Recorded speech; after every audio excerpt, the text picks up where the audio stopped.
அதான் இந்த டீலிமிட்டேஷன் வந்து இப்ப ஸ்டாலின் அவர்கள் வந்து ஃபுல்லா கருப்பு கொடி வீட்ல எல்லா வீட்லயும் கருப்பு கொடி ஏத்துங்க அப்படின்னு சொன்னாங்க. இன்னைக்கு பிரச்சாரத்துக்கு கூட அவங்க கூட்டணியில இருக்க எல்லாரும் கருப்பு ட்ரெஸ்ல தான் வந்தாங்க. அதுல கமல்ஹாசன் வந்து அந்த ட்ரெஸ் கூட ட்ரோல் ஆயிடுச்சு. செக்யூரிட்டியா வந்துட்டு இருக்காரு அப்படிங்கிற மாதிரி.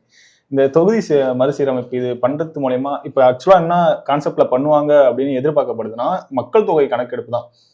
எவ்வளவு பேர் இருக்காங்கன்னு சொல்லி பார்த்துட்டு அதுக்கேற்ற மாதிரி வந்து தொகுதியை வந்து பிரிக்கலாம். இப்போ வந்து ஒரு 2 தொகுதி இருக்கு அப்படின்னா ஒரு தொகுதியில வந்து ஒரு 10 லட்சம் பேர் இருக்காங்க, இன்னொரு தொகுதியில 20 லட்சம் பேர் இருக்காங்கன்னா அதுக்கு ஒரு ஈக்குவலான ஒரு இது இருக்காதுல்ல.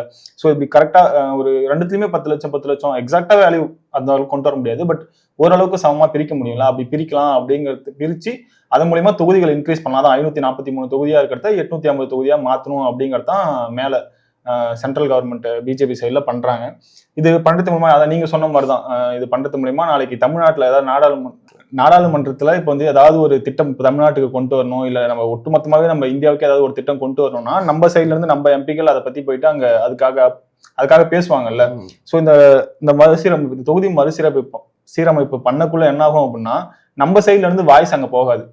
அப்படி போகக்குள்ள ஒரு திட்டம் இப்ப நமக்கு வேணும் வேணாங்கிறத நம்மளுக்கு பர்மிஷனே இல்லாம நமக்குள்ள ஒரு புதுசான ஒரு விஷயத்த கொண்டு வந்துருவாங்க அப்படிங்கறதுனாலதான் இப்ப ஸ்டாலின் மாதிரி இப்ப திமுக சைட்ல இருக்க எல்லாருமே வந்து அதை எதிர்க்க ஆரம்பிச்சிருக்காங்க.